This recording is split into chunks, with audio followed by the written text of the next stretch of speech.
जिंदगी की राहें आसान नहीं है। इसमें सुख है तो दुख भी, आनंद है तो चिंता भी, अपनापन है तो परायापन भी।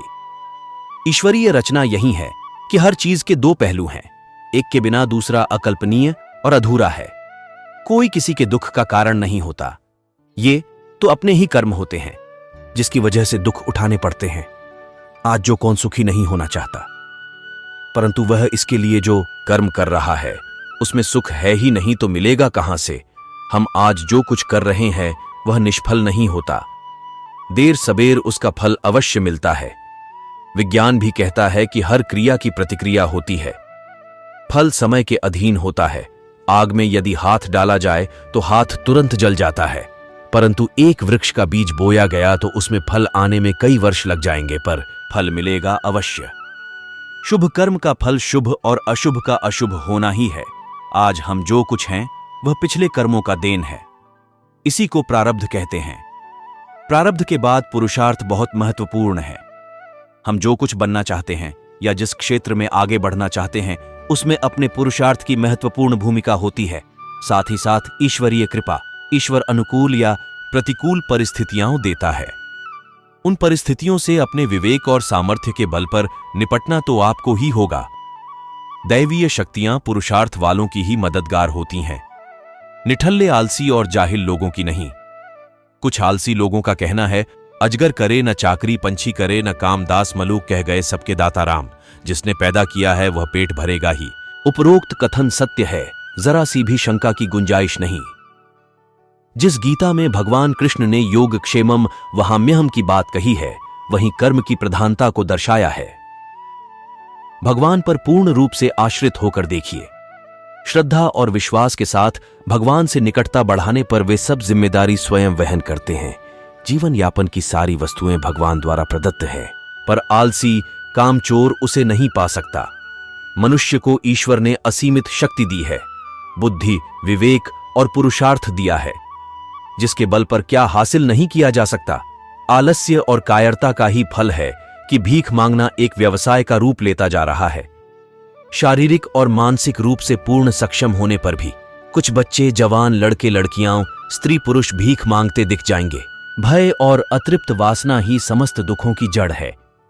जीवन भर मनुष्य जीविका के प्रपंच में उलझा रहता है। मैं और मेरा, तू और तेरा का जाल बुनकर स्वयं उसी में उलझा हुआ अनेकों प्रकार के अनैतिक कर्मों में लगा रहता है। भविष्य के भय को सोचकर हम अपना वर्तमान भी बिगाड़ लेते हैं और श्रेय मार्ग को छोड़कर प्रेय मार्ग का अनुगामी हो जाते हैं, जिसमें दुख के सिवा कुछ है ही नहीं। इस मार्ग पर चलने वाले लोग जीवन की सत्यता, मृत्यु को भी नकारने लगते हैं और भविष्य के लिए नैतिक अनैतिक तरीका अपनाकर संग्रह में लगे रहते हैं। लोभ, मोह और स्वार्थ से ऊपर उठे बिना सच्चे सुख की कल्पना नहीं की जा सकती। सच्चा सुख तो त्याग की राह पर चलकर पाया जा सकता है। हमारा सनातन धर्म भौतिक सुख के उपभोग को बुरा नहीं मानता, पर इसका आधार धर्म होना चाहिए। धर्म का आचरण करने से छल कपट, ईर्ष्या जैसे अनैतिक कर्म में मनुष्य लिप्त नहीं होगा और मेहनत से जो कमाया है उसी को हरी इच्छा समझकर संतोष करेगा। संतोष से परम सुख की प्राप्ति होगी। क्रोध, लोभ, मोह सभी दुख देने वाले हैं, इनसे हमेशा बचना चाहिए, अन्यथा सुख शांति दूर भागेगी। त्याग और परहित से बढ़कर कोई सुख नहीं है, इसे संभव अपने आचरण में लाना चाहिए। कभी किसी अंधे को सड़क पार कराकर, किसी प्यासे को पानी पिलाकर देखिए, लोगों से मधुर व्यवहार करके देखिए।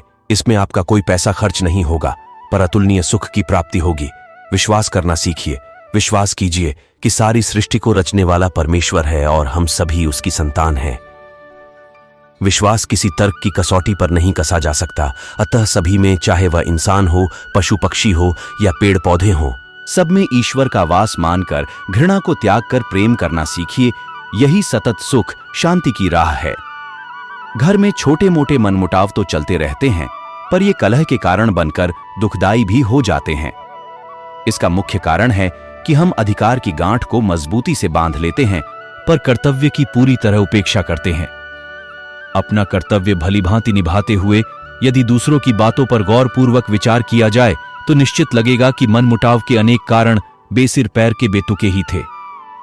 उदाहरण स्वरूप, अगर आप परिवार के बड़े हैं और आपने चाय मांगी पर मिलने में काफी विलंब हो गया, तो आपके मन में यह धारणा पनप सकती है कि जानबूझकर मेरी उपेक्षा की जा रही है, जबकि दूसरे कारण अनेक हो सकते हैं।